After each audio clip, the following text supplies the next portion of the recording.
An open entrance to the closed palace of the king. By Eirenaeus Philalethes. The author's preface. I, being an anonymous adept, a lover of learning, and a philosopher, have decreed to write this little treatise of medicinal, chemical, and physical arcana, in the year 1645, after the birth of Christ. And in the 23rd year of my age, to assist in conducting my straying brethren out of the labyrinth of error, and with the further object of making myself known to other sages. Holding aloft a torch which may be visible far and wide to those who are groping in the darkness of ignorance. The contents of this book are not fables, but real experiments which I have seen, touched, and handled, as an adept will easily conclude from these lines. I have written more plainly about this art than any of my predecessors. Sometimes I have found myself on the very verge of breaking my vow, and once or twice had to lay down my pen for a season. But I could not resist the inward prompting of God, which impelled me to persevere in the most loving course, who alone knows the heart, and to whom only be glory forever.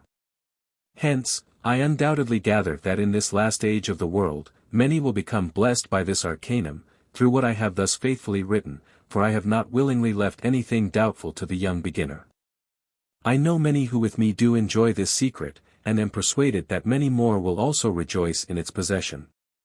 Let the holy will of God perform what it pleases, though I confess myself an unworthy instrument through whom such great things should be effected. How do you find this book? Any thoughts about the book or the author? Any suggestion for improvement? Please take a moment to share your thoughts in a comment. If you like it, share it with your friends who might enjoy it as well. Subscribe to keep in touch. Visit CompleteAudiobooks.com for more quality content. Chapter 1. Of the need of sulphur for producing the elixir. Whoever wishes to possess this secret golden fleece, which has virtue to transmute metals into gold, should know that our stone is nothing but gold digested to the highest degree of purity and subtle fixation to which it can be brought by nature and the highest effort of art. And this gold thus perfected is called our gold, no longer vulgar, and is the ultimate goal of nature. These words, though they may be surprising to some of my readers, are true, as I, an adept, bear witness. And though overwise persons entertain chimerical dreams, nature herself is most wonderfully simple. Gold, then, is the one true principle of purification. But our gold is twofold. One kind is mature and fixed, the yellow laton, and its heart or center is pure fire, whereby it is kept from destruction, and only purged in the fire. This gold is our male, and it is sexually joined to a more crude white gold, the female seed, the two together being indissolubly united, constitute our fruitful hermaphrodite. We are told by the sages that corporal gold is dead, until it be conjoined with its bride, with whom the coagulating sulphur, which in gold is outwards, must be turned inwards. Hence it follows that the substance which we require is mercury. Concerning this substance, Geber uses the following words: Blessed be the Most High God who created mercury, and made it an all-prevailing substance. And it is true that unless we had mercury, alchemists might still boast themselves, but all their boasting would be vain. Hence it is clear that our mercury is not common mercury. For all common mercury is a male that is corporal, specific, and dead, while our mercury is spiritual, female, living, and life-giving. Attend closely to what I say about our mercury, which is the salt of the wise men. The alchemist who works without it is like a man who draws a bow without a string. Yet it is found nowhere in a pure state above ground, but has to be extracted by a cunning process out of the substance in which it exists. Chapter 2. Of the component principles of the mercury of the sages. Let those who aim to purify mercury by means of salts, feces and other foreign bodies, and by strange chemical processes, understand that though our water is variously composed, it is yet only one thing, formed by the concretion of divers substances of the same essence. The components of our water are fire, the vegetable, Saturnian liquid, and the bond of mercury. The fire is that of mineral sulphur, which yet can be called neither mineral nor metallic, but partakes of both characters. It is a chaos or spirit, because our fiery dragon, that overcomes all things, is yet penetrated by the odor of the Saturnian liquid, its blood growing together with the Saturnian sap into one body which is yet neither a body, since it is all volatile, nor a spirit, since in fire it resembles melted metal. It may thus be very properly described as chaos, or the mother of all metals.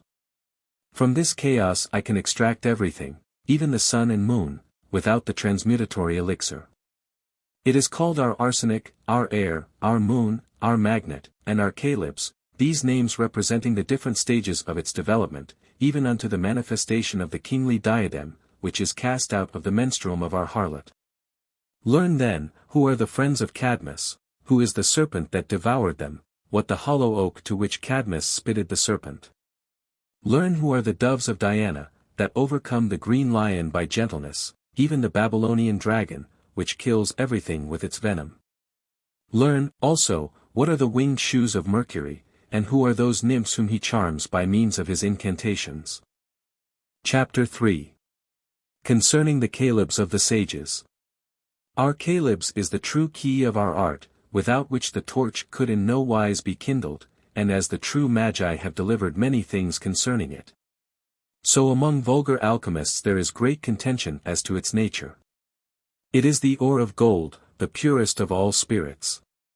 A secret, infernal, and yet most volatile fire, the wonder of the world, the result of heavenly virtues in the lower world, for which reason the Almighty has assigned to it a most glorious and rare heavenly conjunction. Even that notable sign whose nativity is declared in the east. This star was seen by the wise men of old, and straightway they knew that a great king was born in the world. When you see its constellation, follow it to the cradle, and there you will behold a beautiful infant.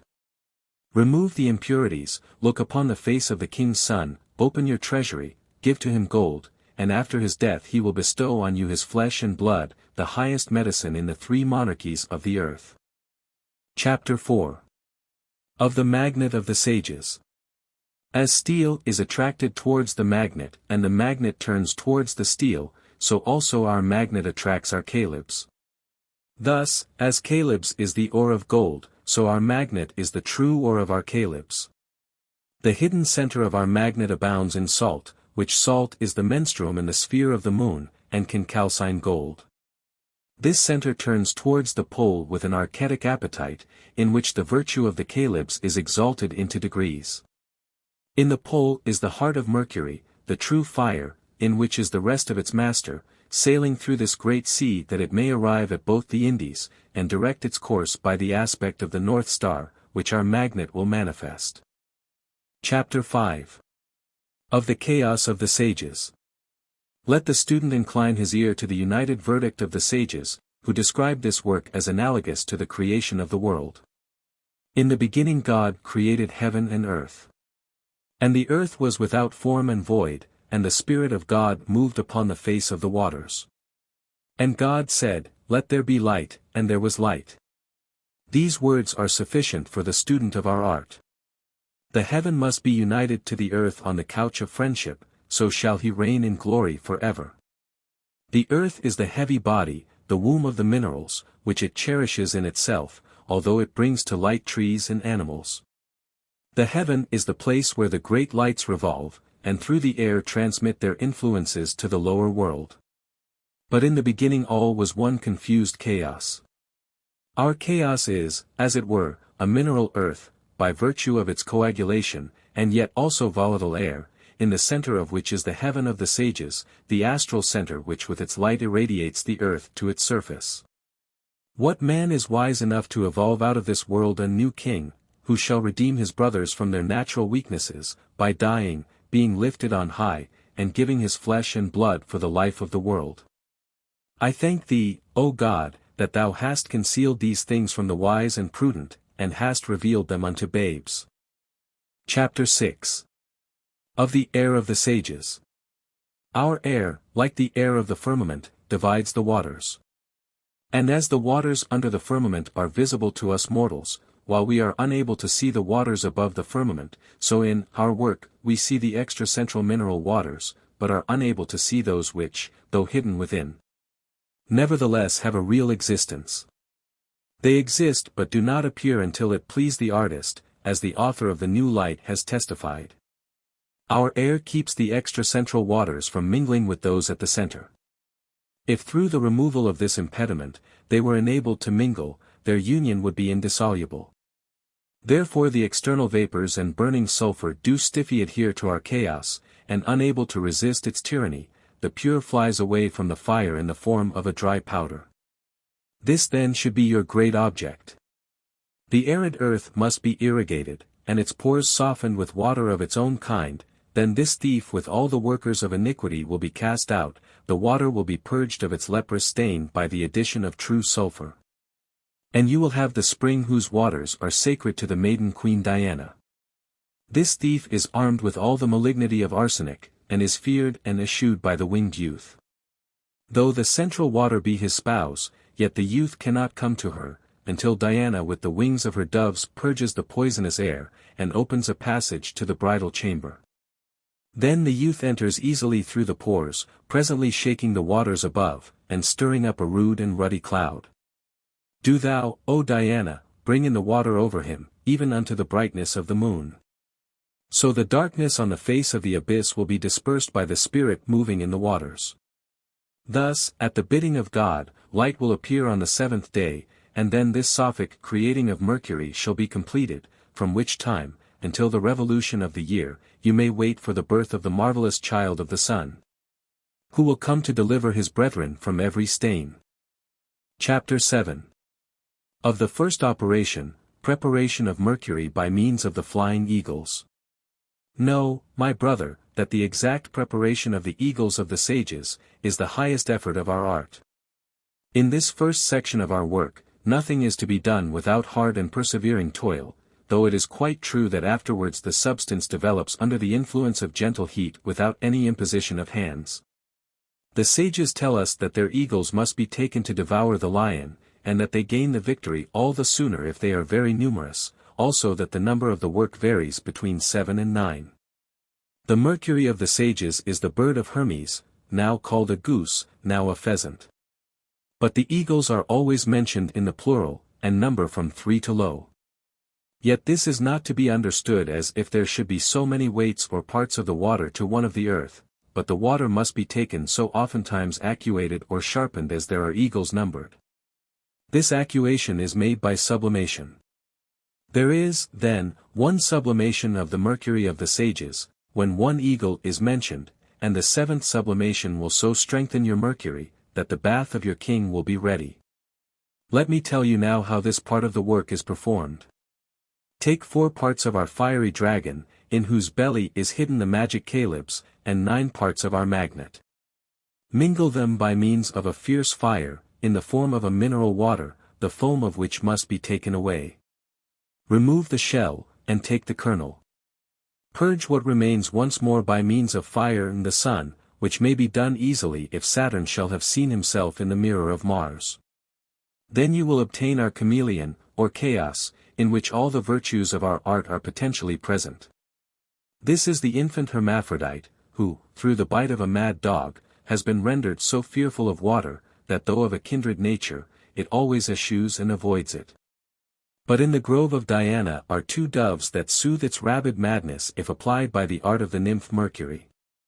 Take it and plunge it under water till it perish therein. Then the rabid and black dog will appear panting and half suffocated, drive him down with vigorous blows, and the darkness will be dispelled. Give it wings when the moon is full, and it will fly away as an eagle, leaving the doves of Diana dead, though, when first taken they should be living. Repeat this 7 times, and your work is done. The gentle coction which follows is child's play and a woman's work. Chapter 8. Of the difficulty and length of the first operation. Some alchemists fancy that the work from beginning to end is a mere idle entertainment, but those who make it so will reap what they have sown, viz., nothing. We know that next to the divine blessing, and the discovery of the proper foundation, nothing is so important as unwearied industry and perseverance in this first operation. It is no wonder, then, that so many students of this art are reduced to beggary. They are afraid of work, and look upon our art as mere sport for their leisure moments. For no labor is more tedious than that which the preparatory part of our enterprise demands. Eirenaeus earnestly entreats the king to consider this fact, and says that many sages have complained of the tedium of our work. To render a chaotic mass orderly, says the poet, is matter of much time and labor, and the noble author of the Hermetical Arcanum describes it as an Herculean task. There are so many impurities clinging to our first substance, and a most powerful intermediate agent is required for the purpose of eliciting from our polluted menstruum the royal diadem. But when you have once prepared your mercury, the most formidable part of your task is accomplished, and you may indulge in that rest which is sweeter than any work, as the sage says. Chapter 9. On the superiority of our mercury over all metals. Our mercury is that serpent which devoured the companions of Cadmus, after having first swallowed Cadmus himself, though he was far stronger than they. Yet Cadmus will one day transfix this serpent, when he has coagulated it with his sulphur. Know that this, our mercury, is a king among metals, and dissolves them by changing their sulphur into a kindred mercurial substance. The mercury of 1, 2, or 3 eagles bears rule over Saturn, Jupiter, and Venus. The mercury of from 3 to 7 eagles sways the moon, that of 10 eagles has power over the sun. Our mercury is nearer than any other unto the first ends of metals, it has power to enter metallic bodies, and to manifest their hidden depths. Chapter 10. On the sulphur which is in the mercury of the sages. It is a marvelous fact that our mercury contains active sulphur and yet preserves the form and all the properties of mercury. Hence it is necessary that a form be introduced therein by our preparation, which form is a metallic sulphur. This sulphur is the inward fire which causes the putrefaction of the composite sun. This sulphureous fire is the spiritual seed which our Virgin, still remaining immaculate, has conceived. For an uncorrupted virginity admits of a spiritual love, as experience and authority affirm. The two, the passive and the active principle, combined we call our hermaphrodite. When joined to the sun, it softens, liquefies, and dissolves it with gentle heat. By means of the same fire it coagulates itself. And by its coagulation produces the sun. Our pure and homogeneous mercury, having conceived inward sulphur, through our art, coagulates itself under the influence of gentle outward heat, like the cream of milk, a subtle earth floating on the water. When it is united to the sun, it is not only not coagulated, but the composite substance becomes softer day by day, the bodies are almost dissolved, and the spirits begin to be coagulated, with a black color and a most fetid smell. Hence it appears that this spiritual metallic sulphur is in truth the moving principle in our art, it is really volatile or unmatured gold, and by proper digestion is changed into that metal. If joined to perfect gold, it is not coagulated, but dissolves the corporal gold, and remains with it, being dissolved, under one form, although before the perfect union death must precede, that so they may be united after death. Not simply in a perfect unity, but in 1,000 times more than perfect perfection. Chapter 11. Concerning the discovery of the perfect Magistery. There are those who think that this art was first discovered by Solomon, or rather imparted to him by divine revelation. But though there is no reason for doubting that so wise and profoundly learned a sovereign was acquainted with our art, yet we happen to know that he was not the first to acquire the knowledge. It was possessed by Hermes, the Egyptian, and some other sages before him. And we may suppose that they first sought a simple exaltation of imperfect metals into regal perfection, and that it was at first their endeavor to develop mercury, which is most like to gold in its weight and properties, into perfect gold. This, however, no degree of ingenuity could effect by any fire, and the truth gradually broke on their minds that an internal heat was required as well as an external one. So they rejected aqua fortis and all corrosive solvents, after long experiments with the same, also all salts, except that kind which is the first substance of all salts, which dissolves all metals and coagulates mercury, but not without violence. Whence that kind of agent is again separated entire, both in weight and virtue, from the things it is applied to. They saw that the digestion of mercury was prevented by certain aqueous crudities and earthy dross, and that the radical nature of these impurities rendered their elimination impossible, except by the complete inversion of the whole compound. They knew that mercury would become fixed if it could be freed from their defiling presence, as it contains fermenting sulphur, which is only hindered by these impurities from coagulating the whole mercurial body. At length they discovered that mercury, in the bowels of the earth, was intended to become a metal, and that the process of development was only stopped by the impurities with which it had become tainted. They found that that which should be active in the mercury was passive, and that its infirmity could not be remedied by any means, except the introduction of some kindred principle from without. Such a principle they discovered in metallic sulphur, which stirred up the passive sulphur in the mercury, and by allying itself with it, expelled the aforesaid impurities. But in seeking to accomplish this practically, they were met by another great difficulty. In order that this sulphur might be effectual in purifying the mercury, it was indispensable that it should itself be pure. All their efforts to purify it, however, were doomed to failure. At length they bethought them that it might possibly be found somewhere in nature in a purified condition, and their search was crowned with success. They sought active sulphur in a pure state, and found it cunningly concealed in the house of the ram. This sulphur mingled most eagerly with the offspring of Saturn, and the desired effect was speedily produced, after the malignant venom of the air of Mercury had been tempered, as already set forth at some length, by the doves of Venus. Then life was joined to life by means of the liquid, the dry was moistened, the passive was stirred into action by the active, the dead was revived by the living. The heavens were indeed temporarily clouded over, but after a copious downpour of rain, serenity was restored. Mercury emerged in a hermaphroditic state. Then they placed it in the fire. In no long time they succeeded in coagulating it, and in its coagulation they found the sun and the moon in a most pure state. Then they considered that, before its coagulation, this mercury was not a metal, since, on being volatilized, it left no residue at the bottom of the distilling vessel. Hence they called it unmatured gold, and their living, or quick, silver. It also occurred to them that if gold were sown, as it were, in the soil of its own first substance, its excellence would probably be enhanced.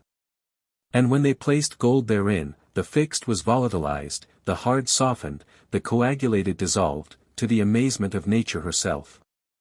For this reason they wedded these two to each other, put them in a still over the fire, and for many days regulated the heat in accordance with the requirements of nature.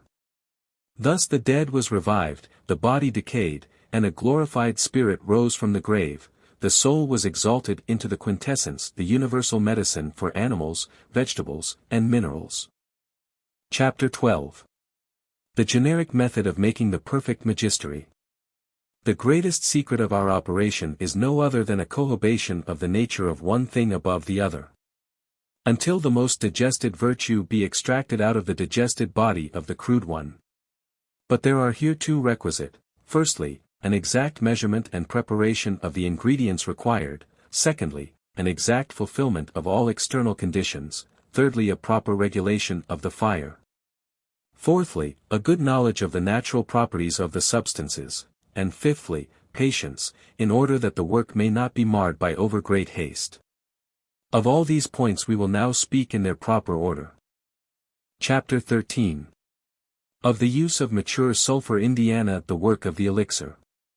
We have spoken of the need of mercury, and have described its properties more plainly and straightforwardly than has ever been done before.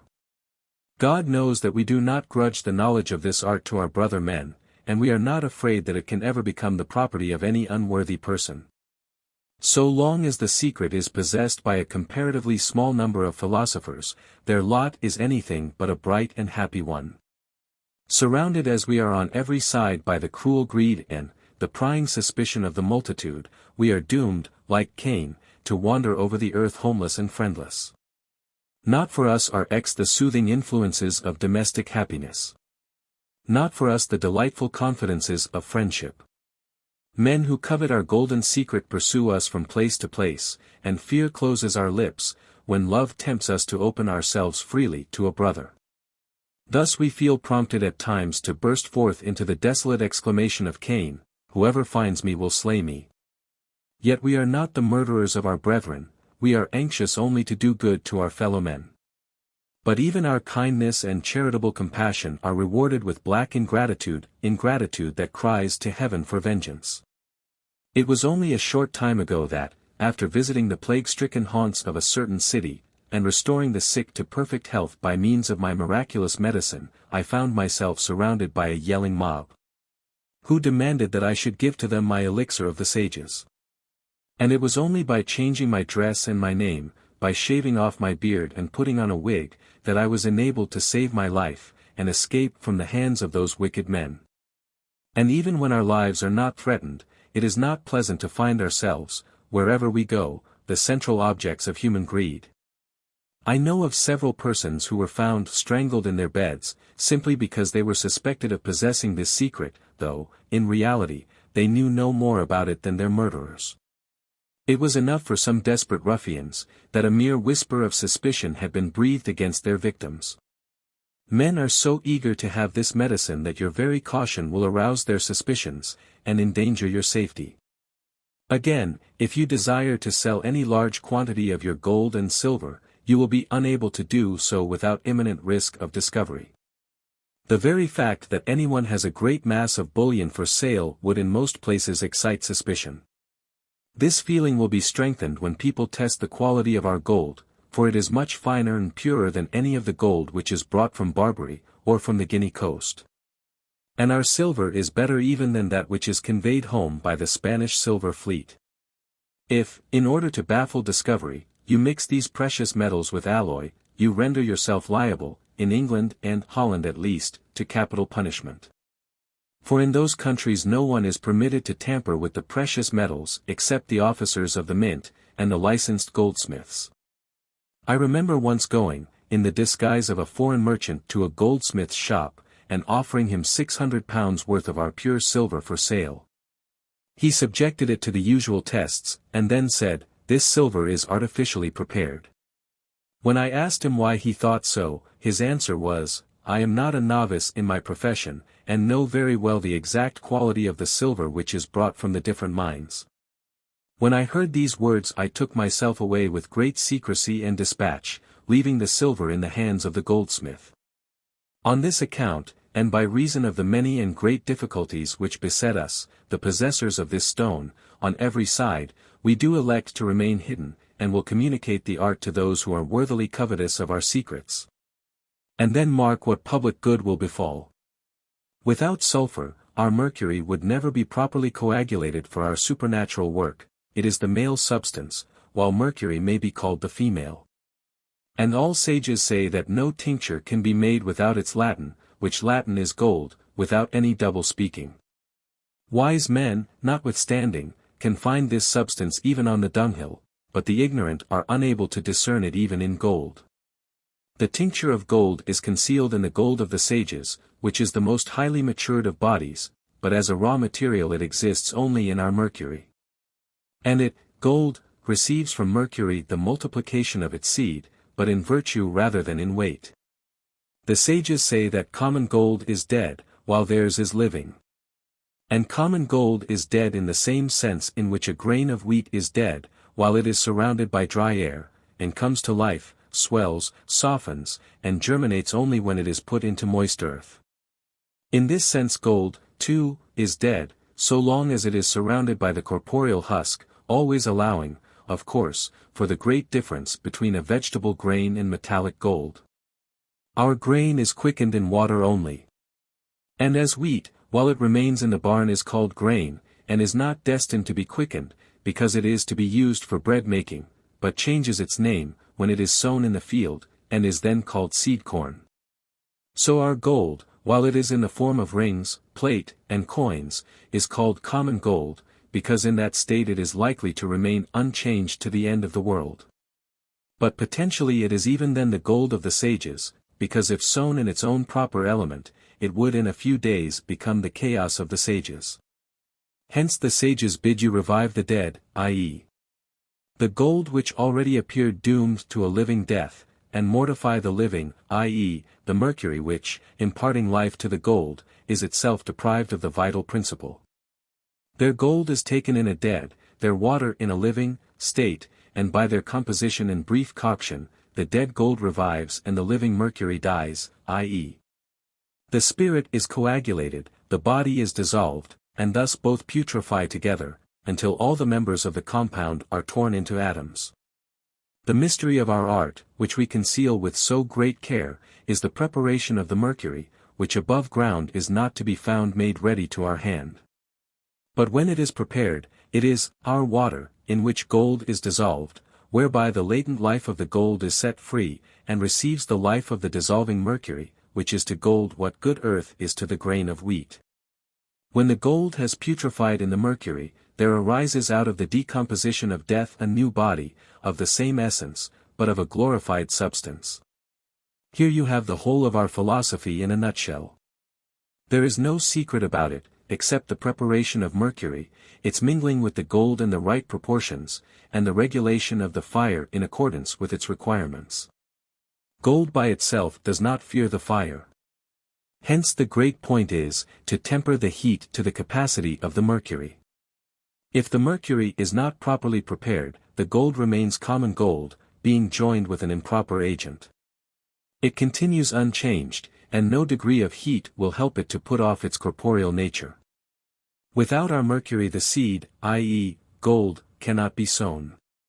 And if gold is not sown in its proper element, it cannot be quickened any more than the corn which the West Indians keep underground, in airtight stone jars, can germinate. I know that some self-constituted sages will take exception to this teaching, and say that common gold and running mercury are not the substance of our stone. But one question will suffice to silence their objections: have they ever actually prepared our tincture? I have prepared it more than once, and daily have it in my power, hence I may perhaps be permitted to speak as one having authority. Go on babbling about your rain water collected in May, your salts, your sperm which is more potent than the foul fiend himself, ye self-styled philosophers, rail at me, if you like.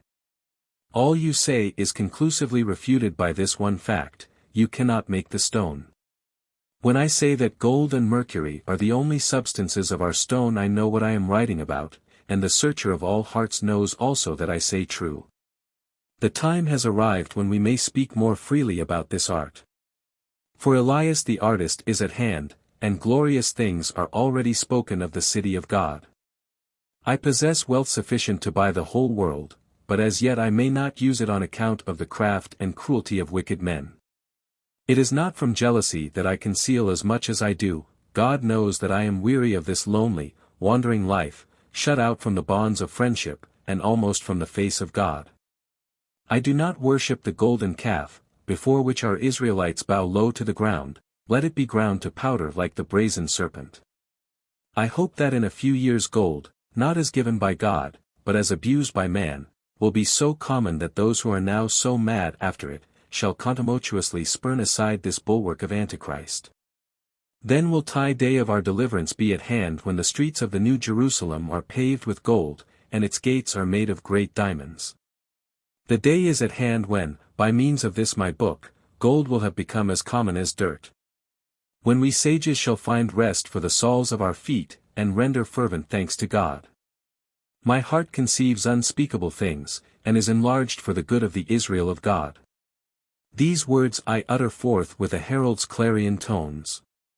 My book is the precursor of Elias, designed to prepare the royal way of the Master.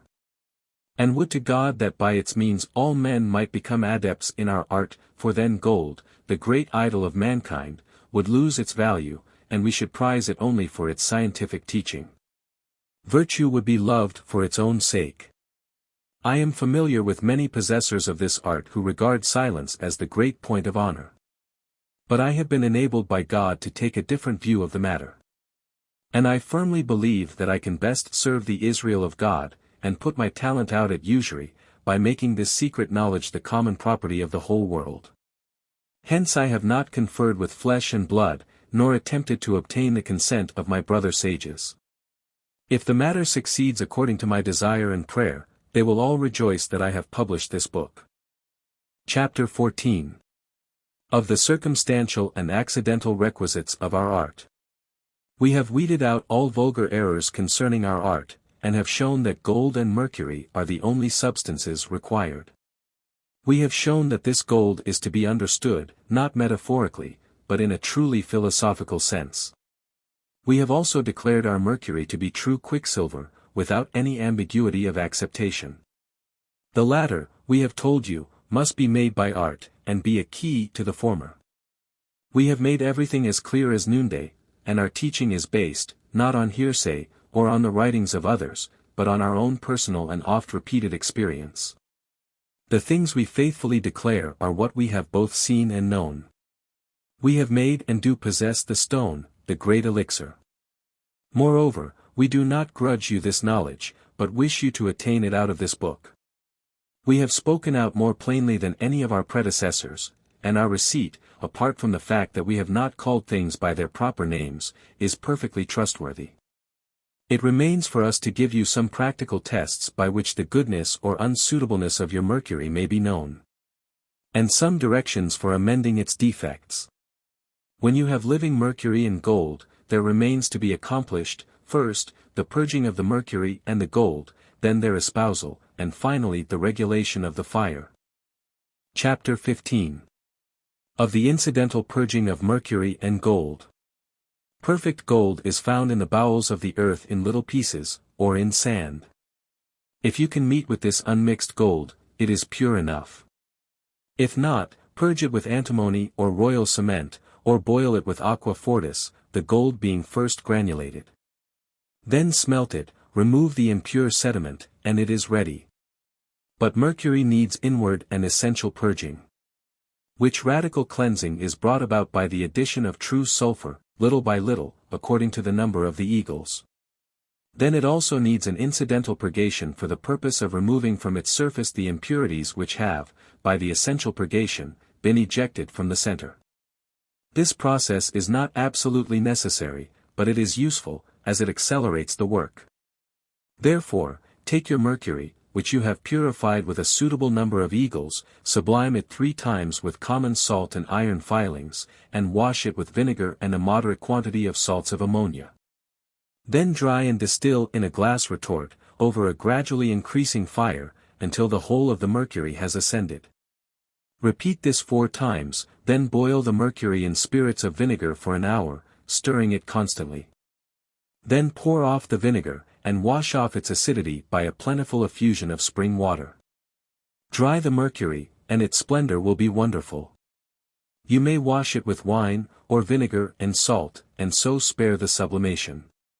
But then distill it at least 4 times without addition, after you have perfected all the eagles, or washings, washing the chalybeate retort every time with ashes and water.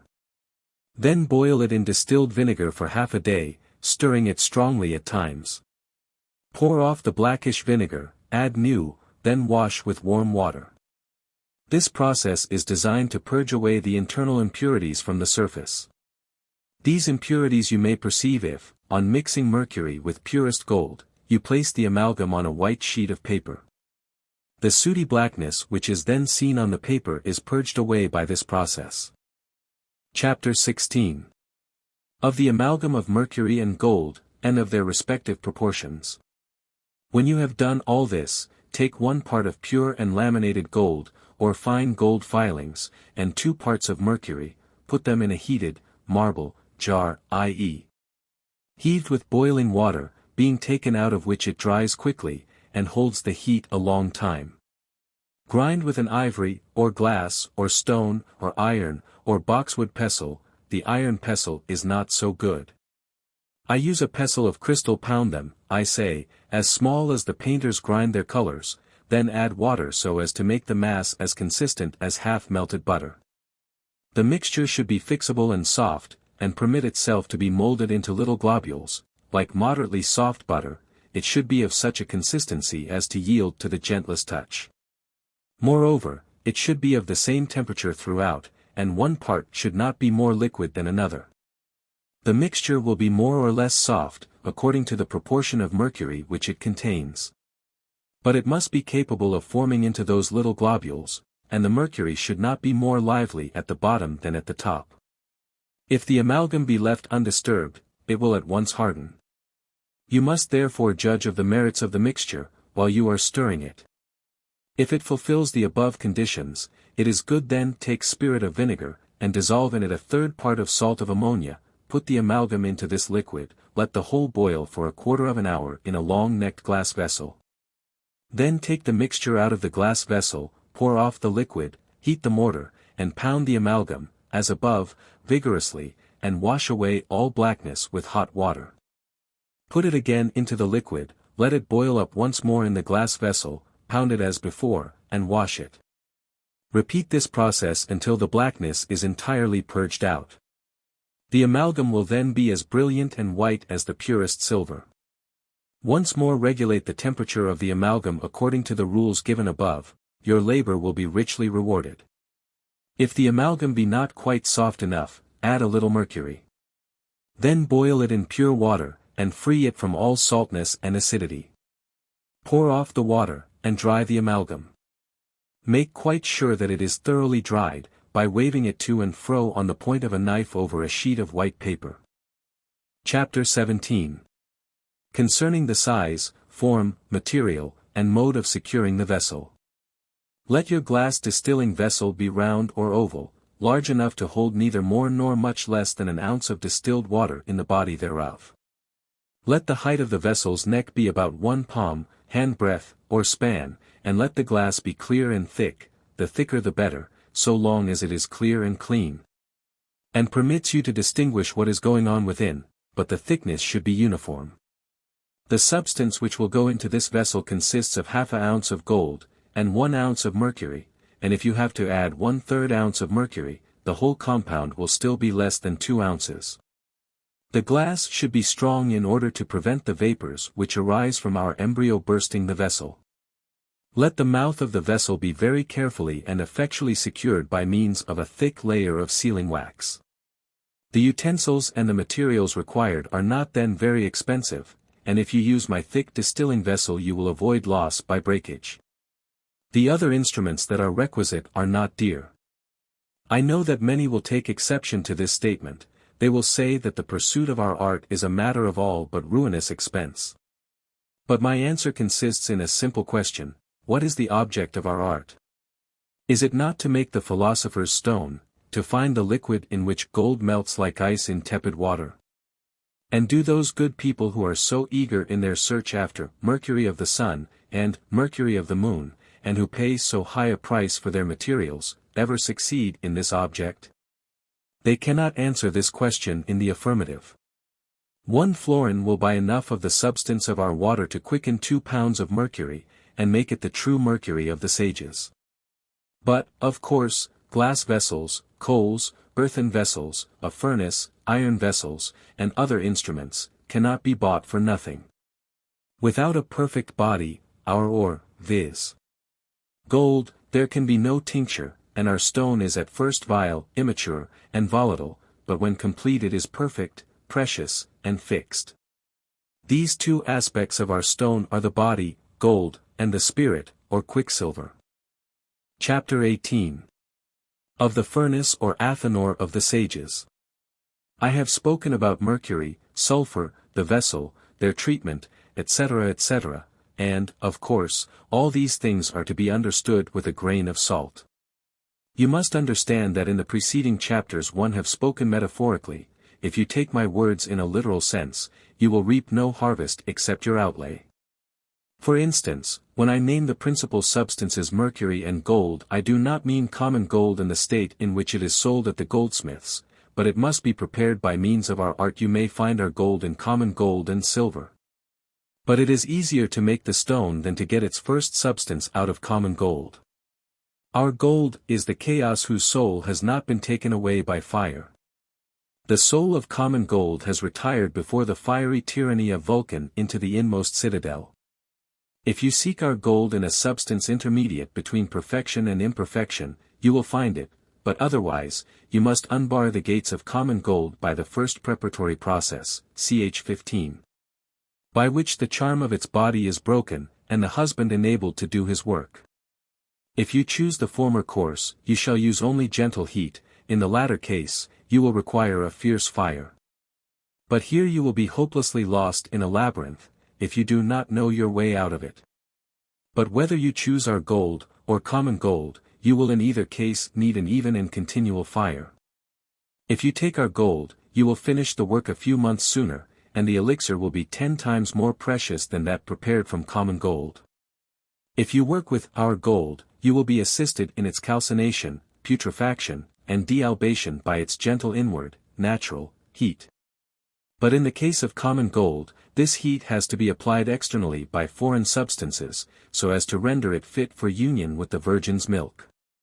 In neither case, however, can anything be effected without the aid of fire. It was not, then, in vain that Hermes counts fire next to the sun and moon as the governor of the work. But this is to be understood of the truly secret furnace, which a vulgar eye never saw.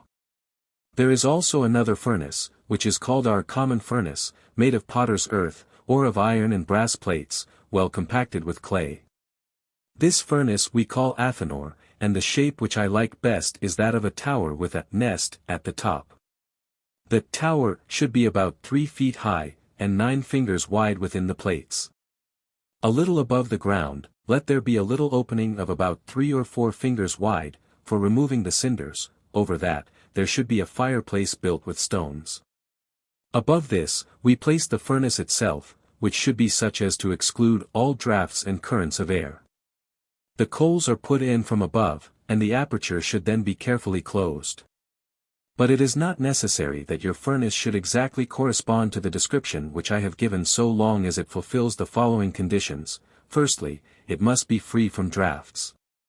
Secondly, it must enable you to vary the temperature, without removing your vessel. Thirdly, you must be able to keep up in it a fire for 10 or 12 hours, without looking to it. Then the door of our art will be open to you. And when you have prepared the stone, you may procure a small portable stove, for the purpose of multiplying it. Chapter 19. Of the progress of the work during the first 40 days. When you have prepared our gold and mercury in the manner described, put it into our vessel, and subject it to the action of our fire. Within 40 days you will see the whole substance converted into atoms, without any visible motion, or perceptible heat, except that it is just warm. If you do not yet rightly know the meaning of our gold, take 1 part of common gold, well purified, and 3 parts of our mercury, thoroughly purged, put them together as directed, cap. 16. Place them over the fire, and there keep them at the boiling point, till they sweat, and their sweat circulates. At the end of 90 days you will find that the mercury has separated and reunited all the elements of the common gold. Boil the mixture 50 days longer, and you will discover that our mercury has changed the common gold into our gold, which is the medicine of the first order. It is already our sulphur, but it has not yet the power of tinging. This method has been followed by many sages, but it is exceedingly slow and tedious, and is only for the rich of the earth. Moreover, when you have got this sulphur, do not think that you possess the stone, but only its true matter, which you may seek in an imperfect thing, and find it within a week, by our easy yet rare way, reserved of God for his poor, contemned, and abject saints. Hereof I have now determined to write much, although in the beginning of this book I decreed to bury it in silence. This is the one great sophism of all adepts. Some speak of this common gold and silver, and say the truth, and others say that we cannot use it, and they too say the truth. But in the presence of God I will call all our adepts to account, and charge them with jealous surliness. I, too, had determined to tread the same path, but God's hand confounded my scheme.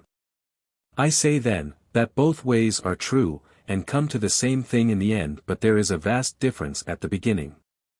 Our whole art consists in the right preparation of our mercury and our gold. Our mercury is our way, and without it nothing is effected. Our gold is not common gold, but it may be found in it. And if you operate on our mercury with common gold, regulating the fire in the right way, you will after 150 days have our gold, since our gold is obtained from our mercury. Hence if common gold have all its atoms thoroughly severed by means of our mercury, and then reunited by the same agency, the whole mixture will, under the influence of fire, become our gold. But, if, without this preparatory purging, you were to use common gold with our mercury for the purpose of preparing the stone, you would be sadly mistaken. And this is the great labyrinth in which most beginners go astray, because the sages in writing of these ways as two ways, purposely obscure the fact that they are only one way, though of course the one is more direct than the other. The gold of the sages may then be prepared out of our common gold and our mercury, from which there may afterwards be obtained by repeated liquefactions, sulphur and quicksilver which is incombustible, and tinges all things else. In this sense, our stone is to be found in all metals and minerals, since our gold may be got from them all, but most easily, of course, from gold and silver. Some have found it in tin, some in lead, but most of those who have pursued the more tedious method, have found it in gold. Of course, if our gold be prepared in the way I have described, out of common gold, in the course of 150 days, instead of being found ready-made, it will not be so effectual. And the preparation of the stone will take 1.5 years instead of 7 months. I know both ways, and prefer the shorter one, but I have described the longer one as well in order that I may not draw down upon myself the scathing wrath of the sages. The great difficulty which discourages all beginners is not of nature's making. The sages have created it by speaking of the longer operation when they mean the shorter one, and vice versa. If you choose common gold, you should espouse it to Venus, copper, lay them together on the bridal bed, and, on bringing a fierce fire to bear on them, you will see an emblem of the great work in the following succession of colors: black, the peacock's tail, white, orange, and red. Then repeat the same operation with mercury, called virgin's milk, using the fire of the bath of dew, and, towards the end, sand mixed with ashes. The substance will first turn a much deeper black, and then a completer white and red.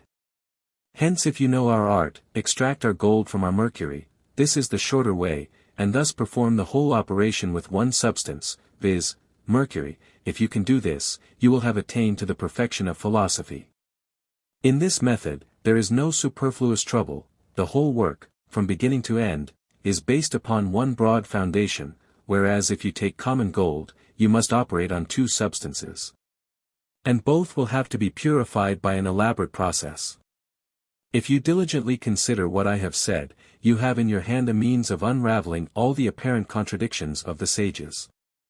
They speak of 3 operations: the first, by which the inward natural heat expels all cold through the aid of external fire; the second, wherein gold is purged with our mercury, through the mediation of Venus, and under the influence of a fierce fire; the third, in which common gold is mixed with our mercury, and the ferment of sulphur added.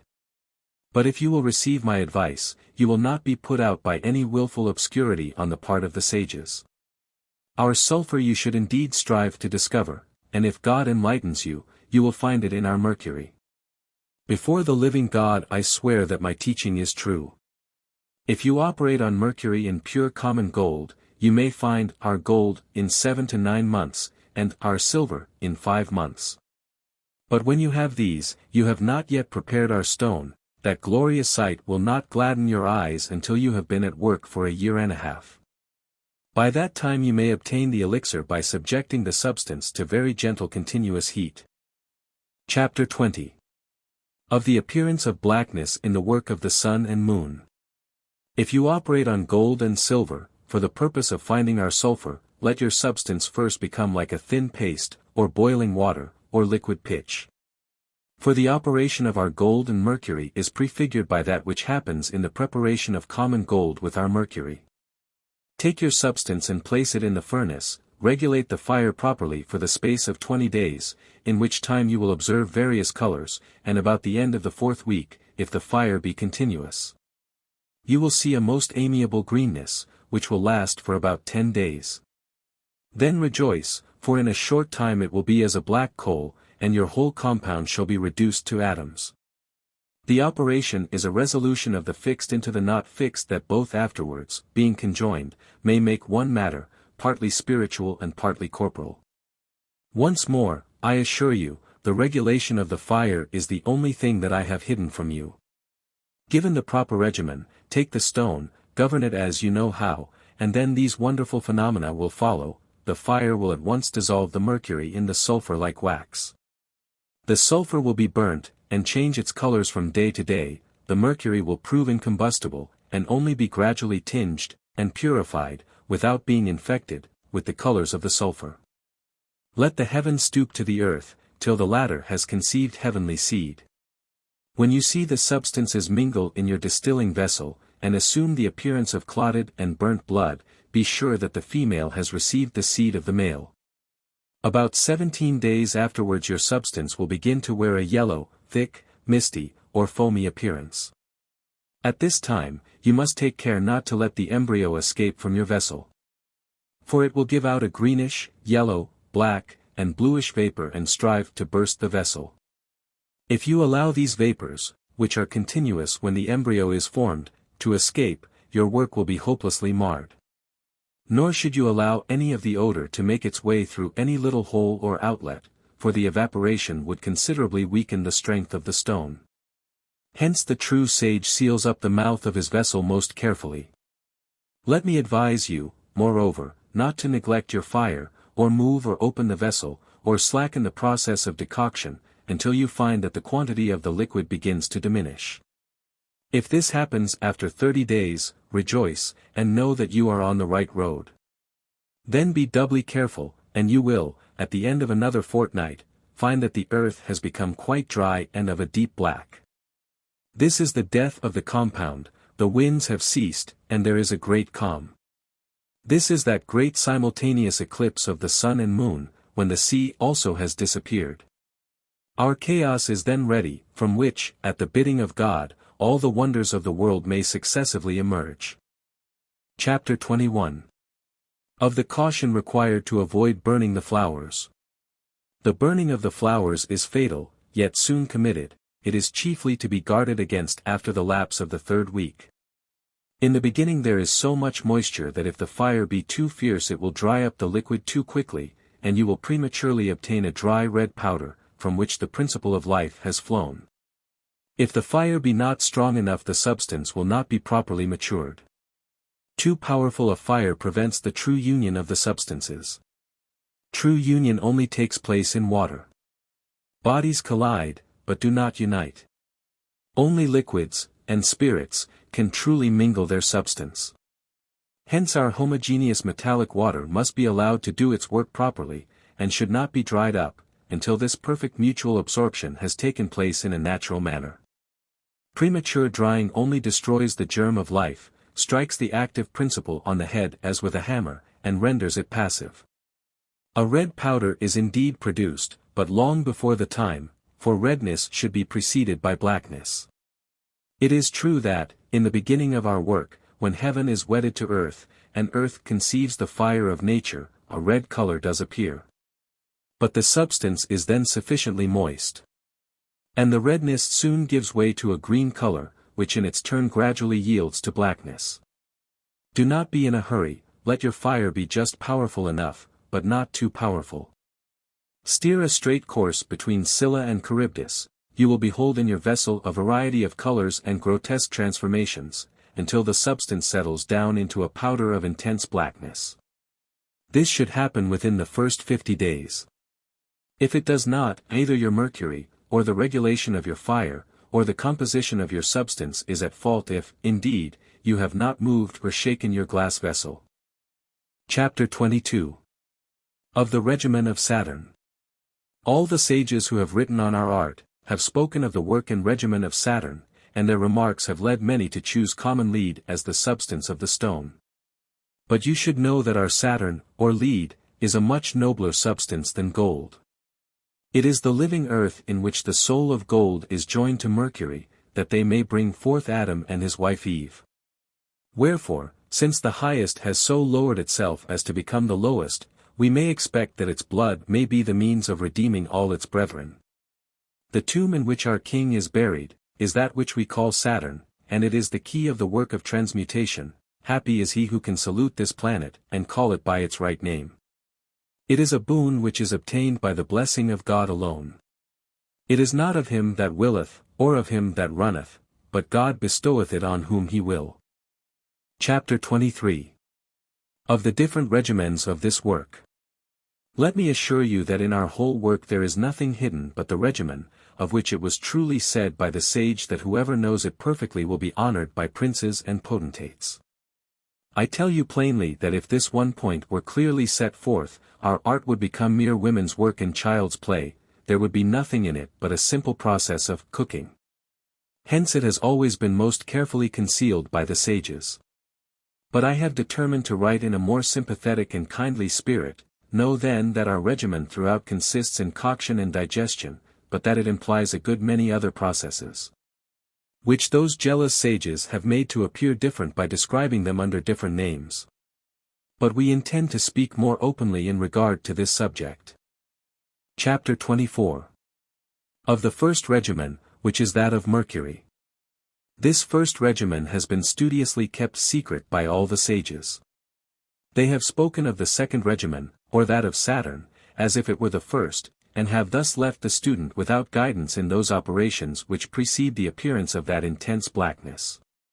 Count Bernard, of Treviso, says, in his parable, that when the king has come to the fountain, he takes off the golden garment, gives it to Saturn, and enters the bath alone, afterwards receiving from Saturn a robe of black silk.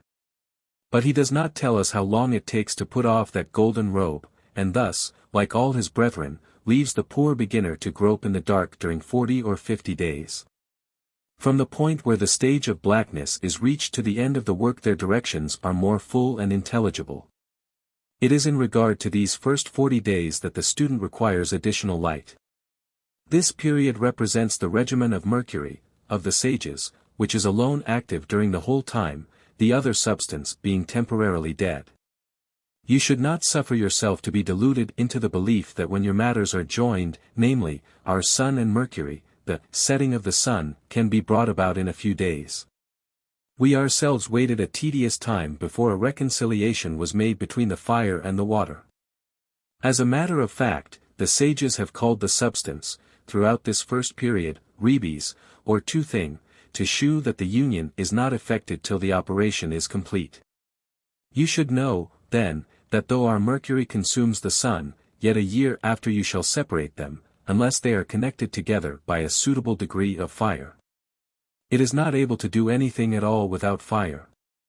We must not suppose that when our gold is placed in our Mercury it is swallowed up by it in the twinkling of an eye. This conception rests on a misunderstanding of Count Bernard's teaching about the king's plunge in the fountain. But the solution of gold is a more difficult matter than these gentry appear to have any idea of.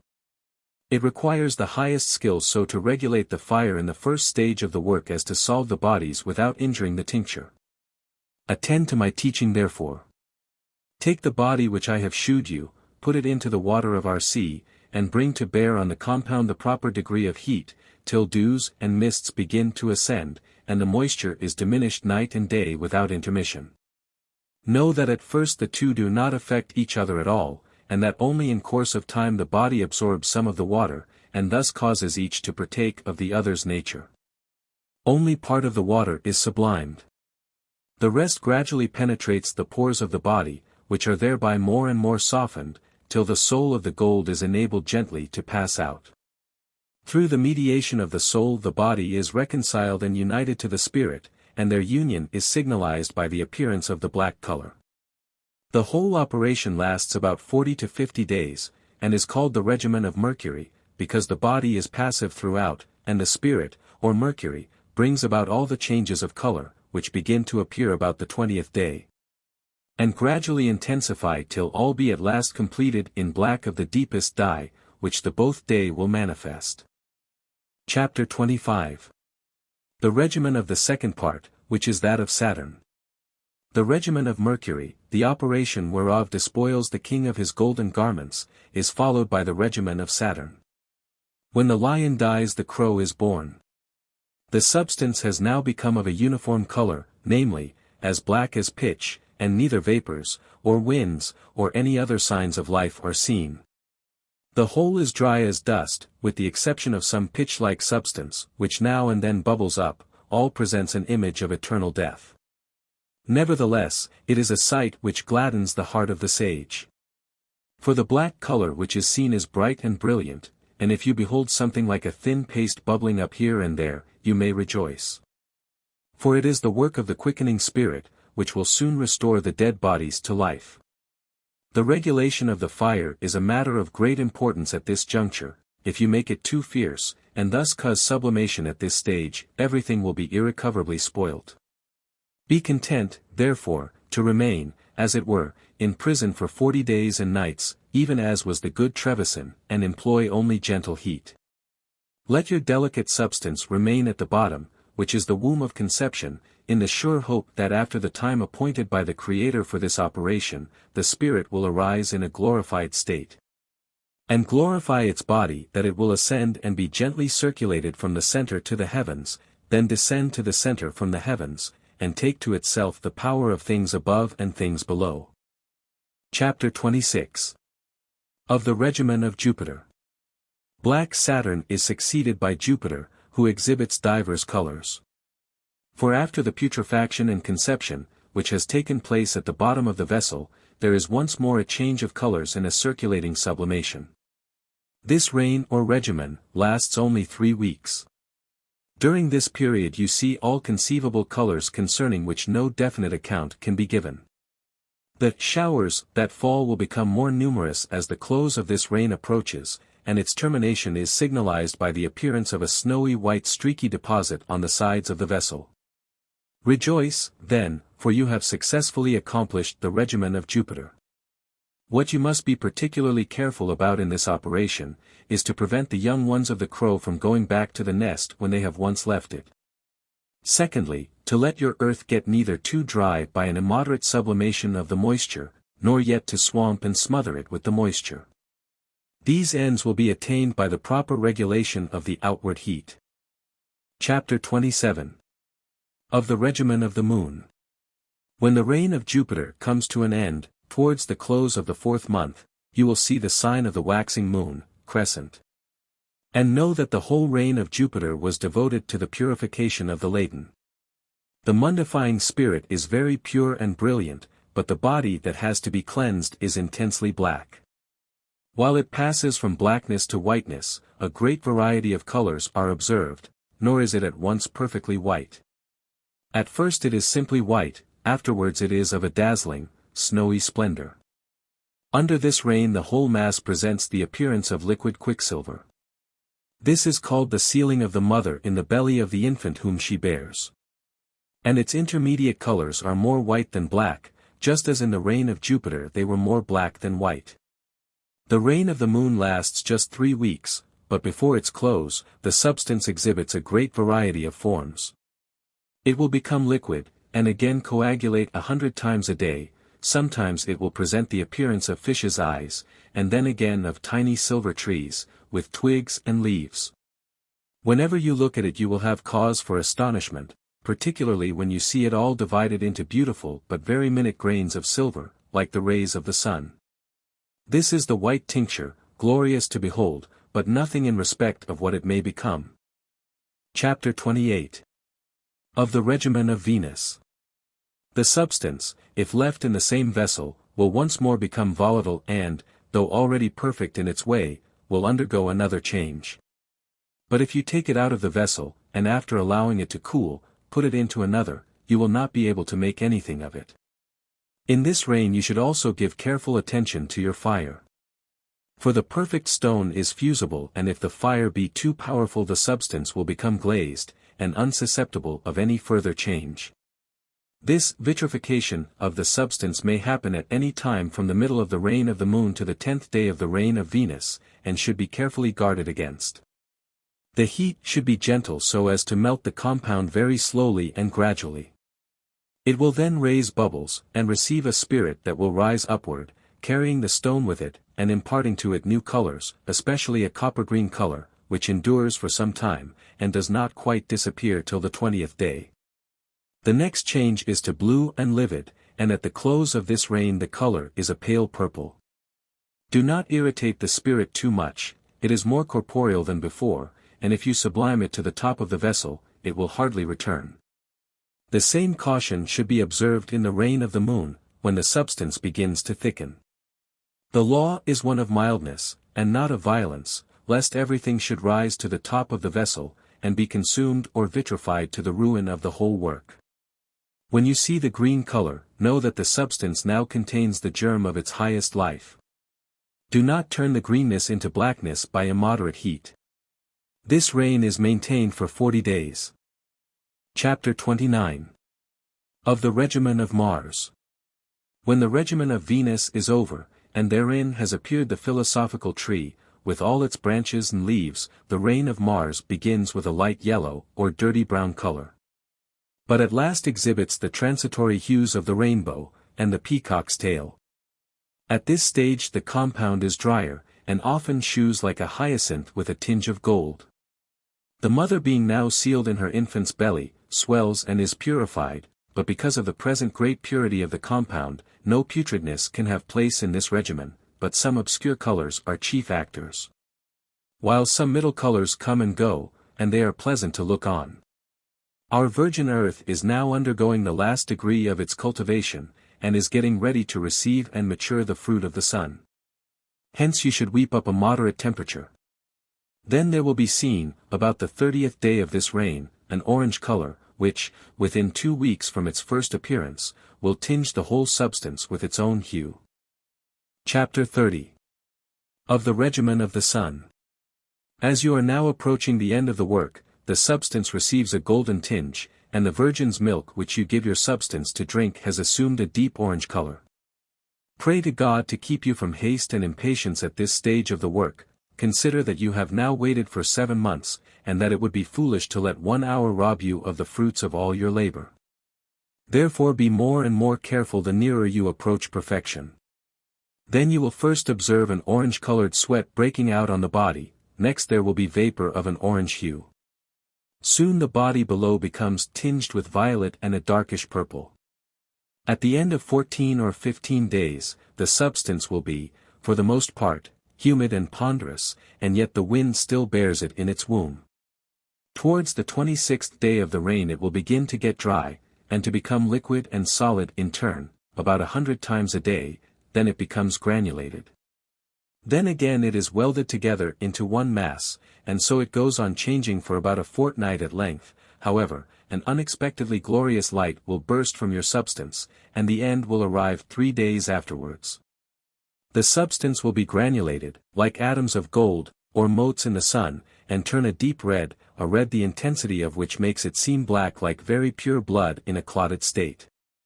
This is the great wonder of wonders, which has not its like on earth. Chapter 31.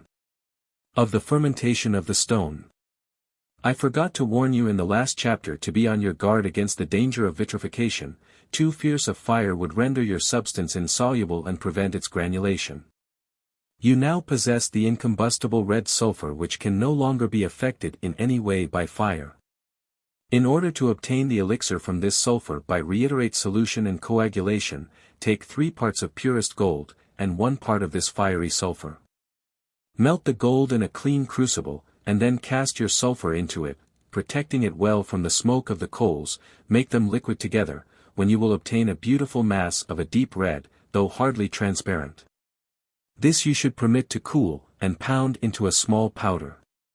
Of this powder take 1 part, and 2 parts of our mercury, mix them well, and put them in a glass vessel, well sealed. They should be exposed to gentle heat for 2 months.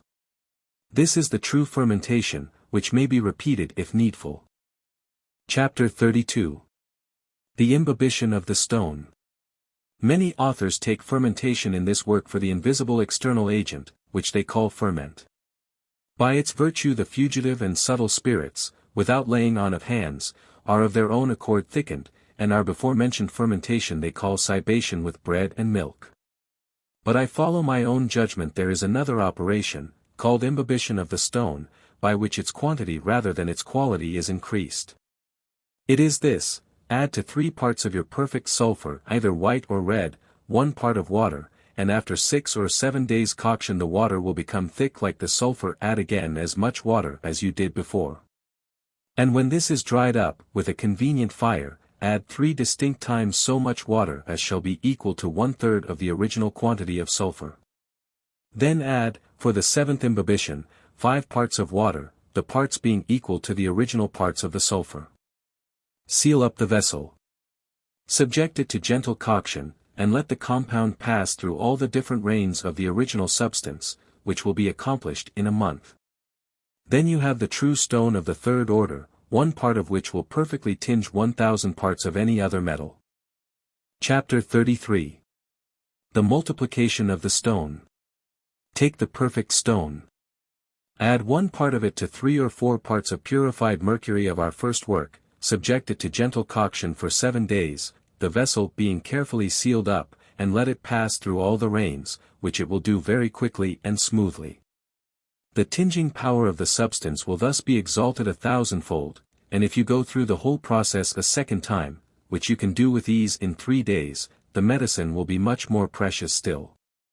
This you may repeat as often as you like. The third time the substance will run through all the rains in a day, the fourth time in a single hour, and so on, and the improvement in its quality will be most marvelous. Then kneel down and render thanks to God for this precious treasure. Chapter 34. Of Projection.